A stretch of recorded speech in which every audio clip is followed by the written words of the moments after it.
우리 모두가 들어야 할 말씀을 나누는 겁니다. 같이 또 깨닫는 은혜가 있고 그러한 우리 여러분 가정과 교회가 되기를 주 이름으로 축원합니다. 자, 복은 하나님이 주시는 것이고 사랑은 하는 것이고 행복은 만들어 가는 겁니다. 그러므로 성경을 전체를 보게 되면 하나님은 복의 근원으로서 복을 주시는 분이고 그 외의 모든 이들은 전부가 축복을 하는 겁니다. 그래서 복을 빌어주는 거지요.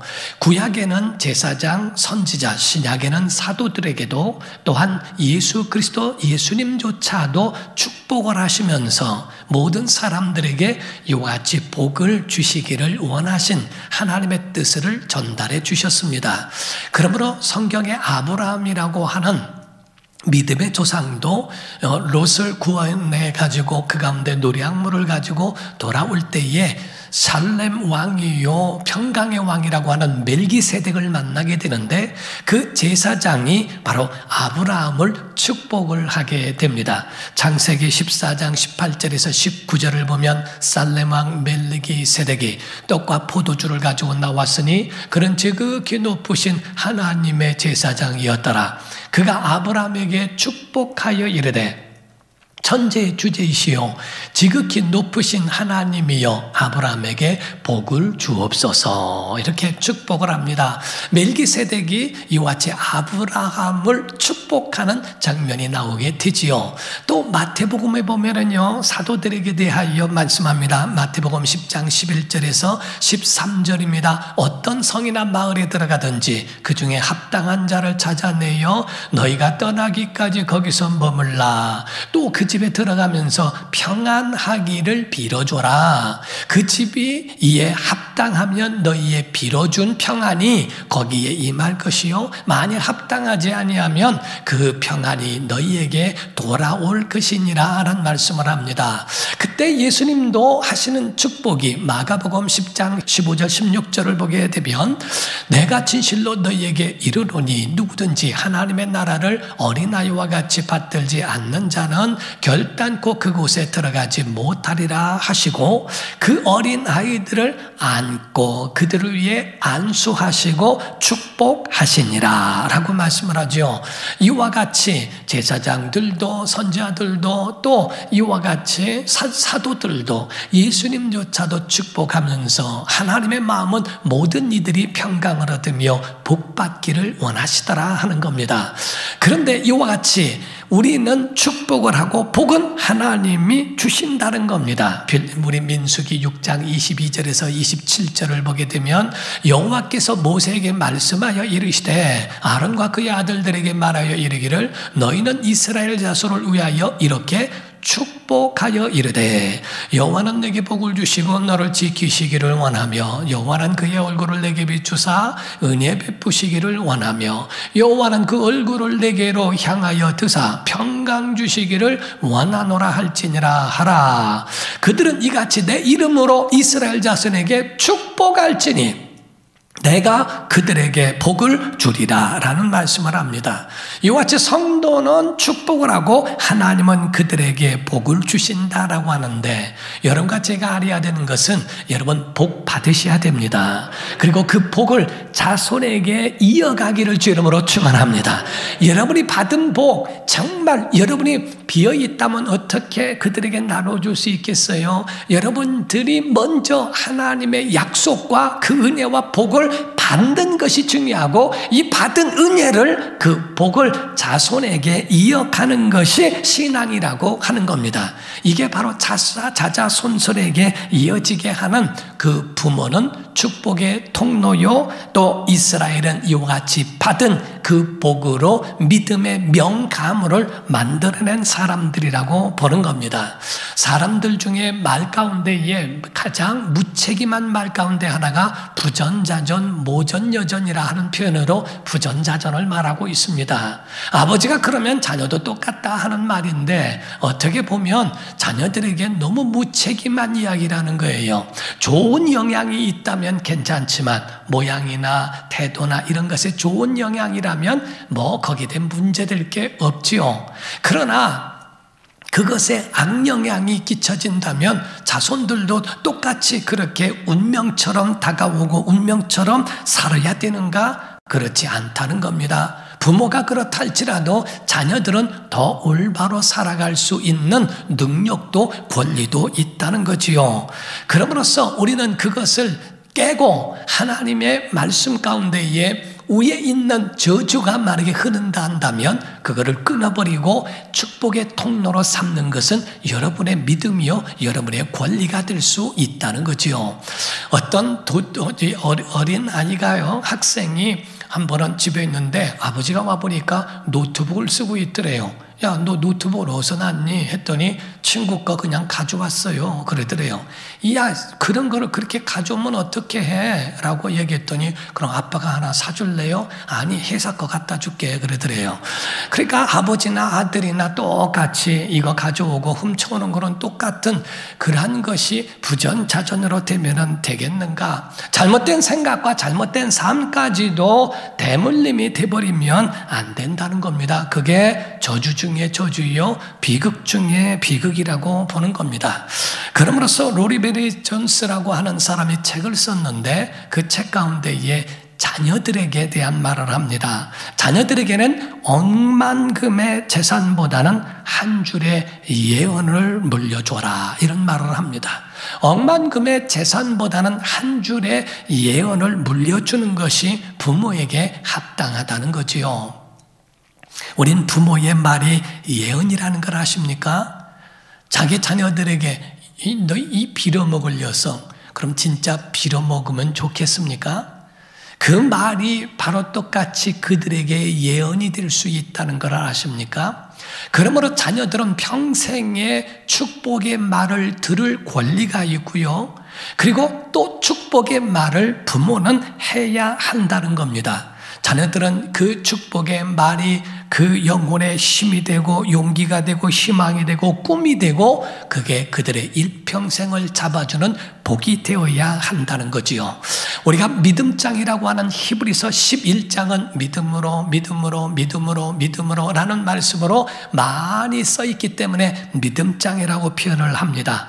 믿음장 가운데 보면은 많은 명가문들이 다 쓰여 있어요.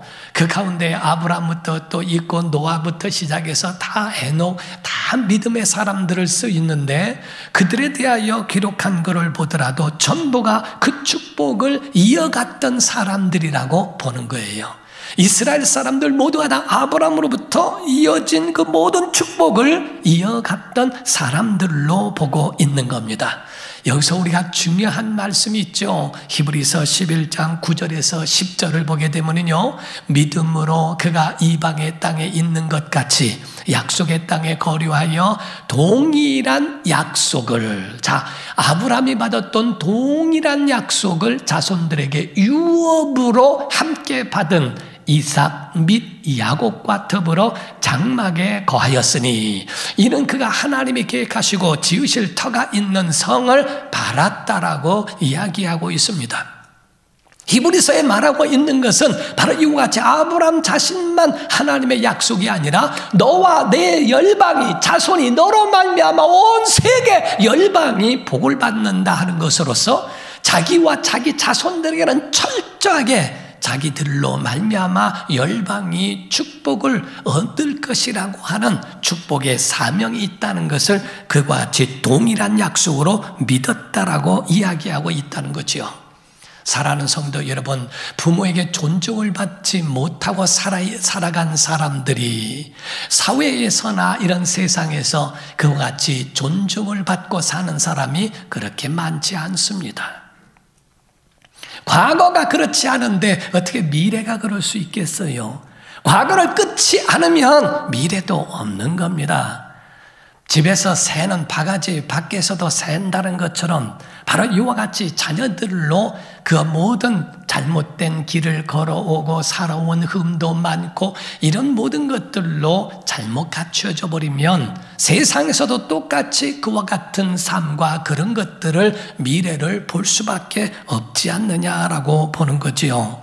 그럼으로써 가정에서는 자녀들을 존중해 줘야 하고 자녀들을 축복해 줘야 되고 자녀들을 믿음으로 인도해 줘야 할 줄로 믿습니다. 그러므로 부모는 자녀들을 하나님께로 복의 통로로 이끌어 복을 계승하는 계승자와 같은 역할이라고 보셔야 됩니다. 우리가 성경 히브리서 11장 20절과 21절을 보면 여기서 중요한 말씀이에요. 믿음으로 이삭은 장차 있을 일에 대하여 야곱과 에서에게 축복했으며, 믿음으로 야곱은 죽을 때 요셉의 각 아들에게 축복하고 그 지팡이 머리에 의지하여 경배했다라고 되어 있습니다. 이 말씀은 꼭 좀 여러분이 외우고 여러분이 이 말씀은 꼭 여러분 마음에 새겼으면 좋겠어요. 이와 같이 성경에 아브라함과 같은 사람, 이삭 같은 사람, 그 신앙의 사건들, 파란만장한 많은 사건들이 있지만 그 사건 가운데 절정이라고 말한다면 무엇일까? 아브라함과 이삭의 사건 가운데 잊지 못하고 주일학교라도 조금 교회밥이라도 많이 먹은 사람들이라고 한다면 아브라함과 이삭의 관계를 알게 될 겁니다. 그래서 그 얘기는 꼭 반드시 몇 번은 들었을 겁니다.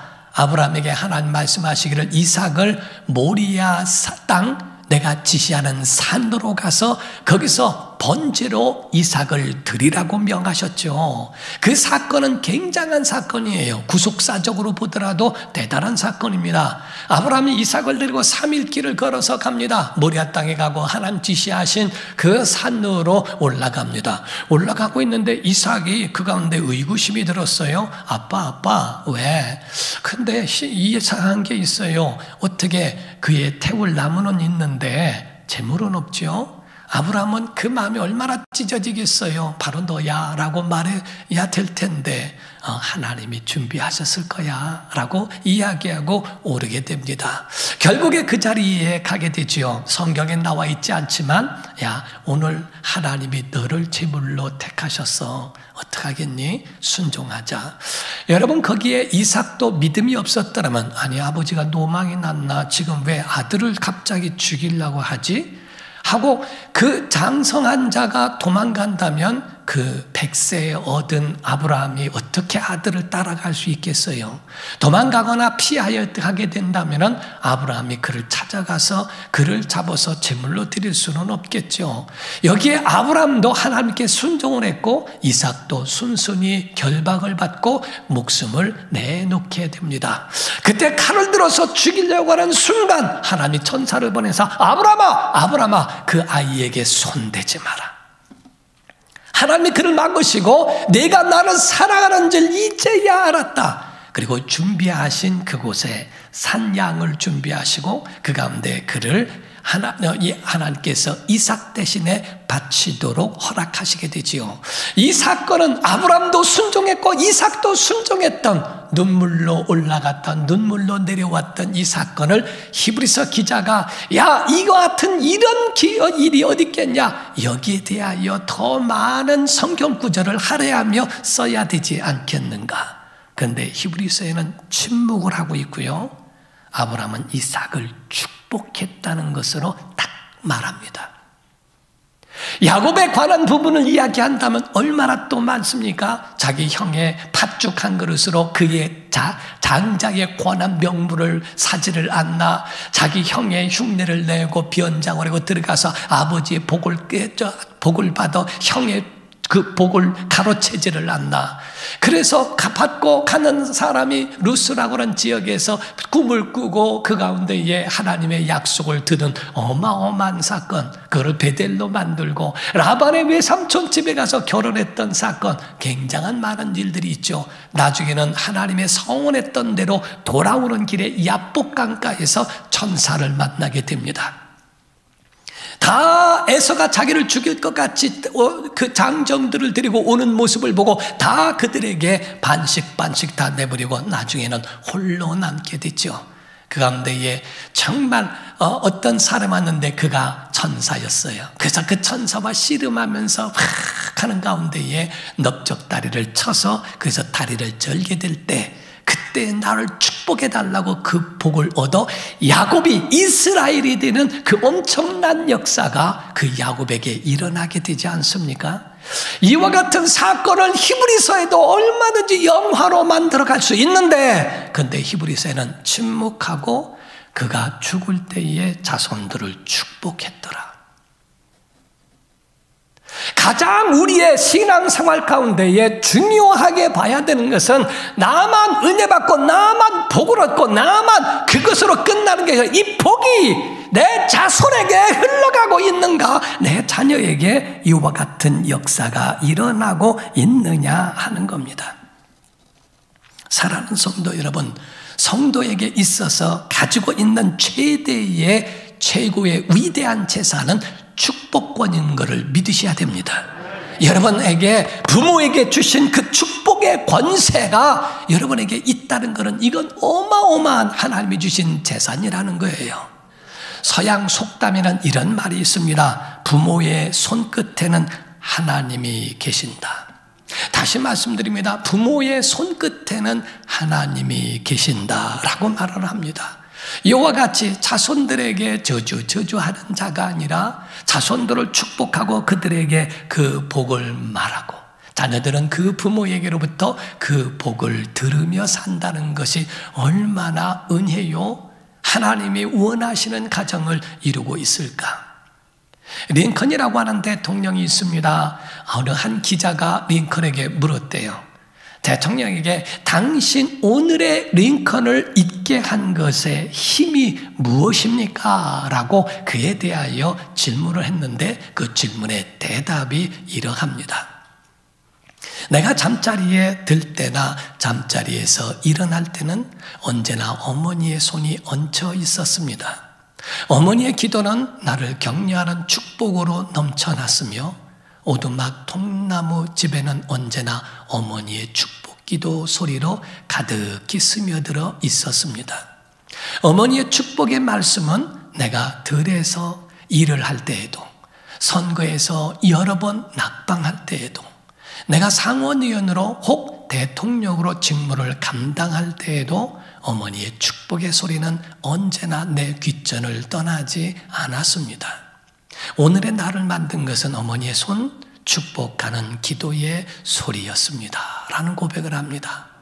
나는 그렇게 듣지 못했어도 여러분 자녀에게는 이러한 손을, 축복의 손을 나누어 주고 그들에게 기도의 소리를 전해준다는 것은 여러분의 가정에 어마어마한 하나님의 주신 행복인 줄로 믿습니다. 그러한 가정을 이루기를 예수 이름으로 축원을 드립니다. 그러므로 오늘 본문 말씀에는 그 축복이 있는 말씀이에요. 오늘 본문 말씀에는 그 축복도 있는데 성경을 보게 되면 아주 너무 솔직하고 너무 진실해서 그의 가지고 있는 마음을 그대로 표현하고 있어요. 우리에게 본보기가 되고 우리에게 알게 하는, 또 우리의 조명해 볼 수 있는 신앙의 하나의 조명이 되기 때문에 그렇습니다. 그래서 마지막 그거를 어떻게 그들에게 축복을 했는가? 어떤 사람은 축복도, 어떤 사람은 저주도 자녀들에게 행한 대로. 왜? 과거가 그러니까 부모의 마음에 서운한 마음이 있죠. 그에 대하여 가지고 있는 걸 솔직한 것으로 이야기를 하게 됩니다. 우리가 웰다잉이라고 하는 이야기를 하게 되죠. 오래전부터 웰다잉, 어떻게 죽을 것인가, 죽음에 대하여 그 죽음을 준비하는 것을 웰다잉으로 표현하고 있습니다. 그 가운데에 제가 강의를 들어본 가운데에 3가지 죽음이 있더라고요. 첫 번째 죽음이 위대한 죽음. 위대한 죽음은 남을 위한 죽음이에요. 살신성인가처럼 남을 위하여 목숨을 내어주는 그 큰 사랑. 성경에도 말씀하기를 친구를 위하여 목숨을 내어주는 것보다 더 큰 사랑이 없다고 말씀한 것처럼 그를 위대한 죽음이라고 이야기를 합니다. 두 번째 죽음은 비참한 죽음. 남도 원하지 않고 자기도 원하지 않는, 누가 봐도 비참하고 창피스러운 죽음입니다. 세 번째 죽음은 아름다운 죽음이라고 이야기를 하는데, 이는 바로 위대한 죽음은 얻지 못할지라도 비참한 죽음까지는 가지 않는 게 옳지 않을까? 그래서 자녀들을 다 놓고 임종할 때에 미안하다. 내가 너에게 잘못된 것을 용서해 줄 수 있겠니? 내가 삶을 험악한 세월을 살다 보니 너에게 많은 상처를 주었구나. 모든 것을 풀었으면 좋겠다. 원망하지 않았으면 좋겠다. 그리고 엄마가 축복해 줄게. 또 아빠가 축복해 줄게 하고 마지막 죽음을 앞에 두고 손을 머리에 얹어놓고 축복해 줄 수 있는 이 광경이 얼마나 아름다울까. 아름다운 죽음이라고 하는 것은 자손들에게 축복하며 세상을 떠나는 이 죽음에 대하여 이야기하는데 오늘 본문이 그런 말씀도 들어있는 거지요. 우리 창세기 오늘 본문 말씀 49장 1절과 2절을 보게 되면 야곱이 그 아들들을 불러 이르되 너희는 모이라. 너희가 훗날에 후일에 당할 일을 내가 너희에게 이르리라. 너희는 모여 들어라. 야곱의 아들들아 너희 아버지 이스라엘에게 들을지어다. 이렇게 말을 합니다. 모여라. 내 소리를 들어라. 내 말이 너에게 예언이 되란 말입니다. 내 말이 너에게 예언이 될 텐데 그 가운데는 자녀들이 많다 보니까 별의별 자들이 있죠. 그러니까 그들에게 혹은 축복을 하기도 하지만 혹은 저주의 말도 그들에게 서슴지 않고 하더라고요. 그래서 그로 말미암아 그 예언대로 돼 왔던 그런 부분이 오늘날 성경을 보는 우리에게 본보기가 되고 있다는 사실입니다. 그러므로서 성경에 말씀하는 르우벤에 관한 부분을 먼저 첫 번째 보게 되면 본문 말씀 49장 3절에서 4절입니다. 르우벤아 장자예요. 너는 내 장자요. 내 능력이요. 내 기력의 시작이라. 위풍이 월등하고 권능이 탁월하다마는 물의 끓음 같았은즉 너는 탁월하지 못하리니 내가 아버지의 침상에 올라 더럽혔음이로다. 그가 내 침상에 올랐었도다. 르우벤이 아주 시작 보라 아들이다 라고 말을 할 만큼 굉장히 첫 번째 아들을 낳고 기뻐했던 것과는 달리 똑똑하고 총명스럽고 모든 일에 재능이 넘쳤던 첫째 아들이었습니다. 탁월했다는 거예요. 그런데 단점이 하나 있는데 물의 끓음 같더라. 물의 끓음과 같아서 조석간에 달라. 감정이 이성을 이겨버리고 하나님 말씀을 넘어서버리고 그 속에 감정이나 이런 것들을 주체할 수 없어 일어나는 성욕과 정욕으로 말미암아 자기의 어머니 비라를 통간했다는 거예요. 자기가 가지고 있는 오늘날 보게 되면 신앙생활할 때 똑똑합니다. 재능도 있습니다. 월등히 탁월한 재능과 능력도 있습니다. 그러나 그 가운데에 조석관에 끓는 물과 같아서 한번 쏟아져 버리면 아무 쓸모가 없는 역전패가 되어버릴 수 있는 그러한 신앙인들도 있게 된다는 거죠. 옛말에 보면 이런 말이 있어요. 변덕이 심한 사람은 귀신도 안 쓴다. 변덕이 심한 사람은 귀신도 안 쓴대요. 아침 다르고 저녁이 다르고 그 모든 것이 다르면 아무도 사용하지 아니하고 그 가운데에 홀로 있는 그의 아버지의 침상에 올랐던 그를 저주하는 마음을 갖게 되고 이야기합니다. 그런데 훗날에는 르우벤의 자손들이 훗날에는 하나님께로 나옴으로써 하나님이 허락하시고 허용하신 말씀이 나와요. 다행스럽죠. 두 번째 아들에 대하여 말할 때 시므온과 레위에 대하여 이야기를 하고 있습니다.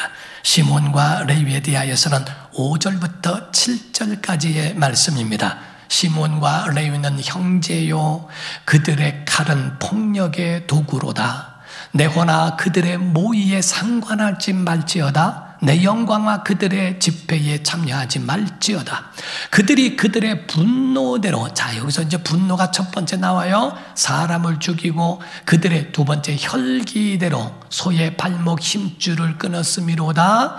그의 노여움이 세 번째 노여움이 나옵니다. 혹독하니 저주를 받을 것이요 네 번째 분기가 맹렬하니 저주를 받을 것이라. 내가 그들을 야곱 중에서 나누며 이스라엘 중에서 흩으리로다 라고 되어 있습니다. 여기서 시몬과 레위라고 하는 둘은 죽이 잘 맞아요. 아주 쿵쿵짝짝 잘 맞아서 그에게 같이 우리가 부창부수라는 말을 하죠. 거기서 남편이 뭐를 하면은 아내가 따라가는 겁니다. 거기서 그래서 서로가 손이 맞은 가위와 같고 작두와 같아서 파괴하는, 잔해하는 기계라는 뜻이에요. 폭력의 기구라고 하는 말은 잔해하는 기구라. 그 속에 들어가면은 안 잘리는 것이 없고 그 속에 들어가면은 부서지지 않는 것이 없는 그러한 사이가 바로 시몬과 레위의 그런 모습이었다는 것을 말하고 있습니다. 아나니아가 잘못된 길을 가면 삽비라가 여보 왜 그래? 당신 그러지 마 하고 이야기하고 하나님 뜻대로 그를 종용하고 지혜를 구해야 될 텐데, 아나니아가 잘못된 길에 삽비라도 똑같이 공모함으로써 내가 어떻게 남편과 합작하여 이와 같이 성령을 속이느냐, 순간에 아나니아도 삽비라도 세상을 혼이 떠나 죽게 됩니다.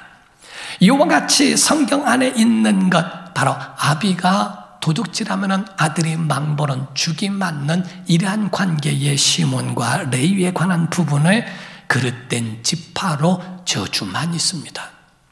축복의 말은 하나도 나오지 아니하고 바로 그들에 대하여 저주가 이러하다는 것에 대하여 예언을 하더니, 학자들에 의해서 보게 되면요, 레위 지파와 시몬 지파는 계속적으로 번성하는 것이 아니라 계속적으로 줄어드는, 인구가 줄어드는 그 부분을 보게 되더라 하는 겁니다.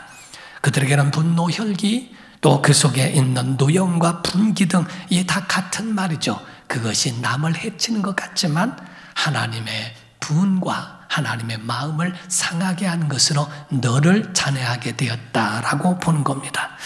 세 번째의 축복의 지파가 하나 있는데 유다 지파예요. 이 유다 지파에 대하여 말씀하고 있는 것은 유다를 사자로 표현하고 있다는 사실입니다. 왕의 규가, 거기는 왕의 규라고 하는 것은 왕의 권위, 왕이 가지고 있는 그러한 그 능력을 가르쳐, 권세를 가르쳐 말합니다. 이로 축복을 합니다. 8절부터 10절을 봅니다. 유다야, 너는 내 형제의 찬송이 될지라. 내 손이 내 원수의 목을 잡을 것이요 내 아버지의 아들들이 내 앞에 절하리로다. 유다는 사자 새끼로다. 내 아들아, 너는 움킨 것을 찢고 올라갔도다. 그가 엎드리고 웅크림이 숫사자 같고 암사자 같으니 누가 그를 범할 수 있으랴. 규가, 아까 말씀드렸죠. 유다를 떠나지 아니하며 통치자의 지팡이가 그 발 사이에서 떠나지 아니하기를 실로가 오시기까지 이르리니 그에게 모든 백성이 복종하리로다 라고 말씀을 합니다. 사랑하는 성도 여러분, 사자, 새끼 사자, 숫사자, 암사자, 사자를 다 표현하고 있어요. 밀림의 왕입니다. 이와 같이 찢고 이와 같이 대들 자가 없는 것처럼 너를 강하게 할 것이고, 너를 이와 같이 권세자로 밀림을 정복하고 다스리는 자로 만드는 이 사자 같은 권한을 주노라. 예수님도 유다 지파에서 오셨어요. 그를 통하여 주시는 너는 찬송이 될 것이다. 너는 염려하지 마라. 실로가 오시기까지. 여기서 실로라고 하는 것은 한나가 실로에서 기도했던 것이 나오는 게 실로라는 지방입니다. 거기에 법궤를 모셨던 곳이기도 하고 한나가 기도했던 그곳인데, 곧 실로가 오신다는 말은 법궤를 모셨던 그의 영적 권위가 너에게 이를 때까지 하나님이 너를 보호하실 것이고 너를 지키시리로다 하는 그 약속을 하고 있는 거예요. 그래서 신명기 33장 7절에는 조금 더 설명하고 있어요. 유다에 대한 축복은 이러하니라. 일러스되 여호와여, 유다의 음성을 들으시고 그의 백성에게로 인도하시오며 그의 손으로 자기를 위하여 싸우게 하시고 주께서 도우사 그가 그 대적을 치게 하시기를 원하나이다.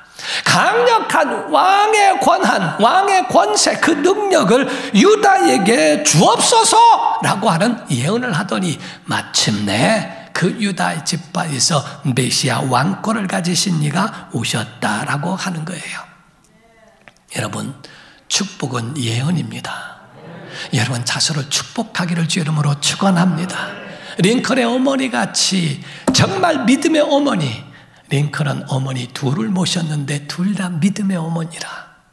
정말 그런 믿음의 소리, 축복의 소리를 들으면서 그렇게 성장하니까 세상에서 어떤 바람이 불고 환난이 오고 그런 비바람이 몰아쳐도 전혀 흔들리지 않는 것은 이와 같은 하나님의 그 복이 예언이 됐기 때문에 그런 거예요. 자녀들은 부모의 축복의 소리를 들으며 살아야 합니다. 부모는 자녀들에게 축복의 말을 듣게 해줘야 됩니다. 성도들은 이와 같은 축복하는 자가 되기를 예수 이름으로 축원합니다. 그러므로 여러분의 가정이 명문가정이 되고 여러분 자녀가 살아나고 정말 어디를 가든지 하나님의 놀라운 역사가 그러한 여러분의 모든 입술에서부터 나올 수 있도록 그게 약속이 되고 예언이 되고 성취가 되어지기를 예수 이름으로 축원합니다. 우리가 7대로라고 하는 것 7대로를 한번 선포해 봅시다. 여기서 아멘까지, 여기서 말씀대로 믿음대로, 여기서 행한대로 됩니다. 아멘. 여기까지 합니다. 시작. 말씀대로 믿음대로 기도대로 소원대로 말대로 심은대로 행한대로 됩니다. 믿으시면 아멘 하십시오.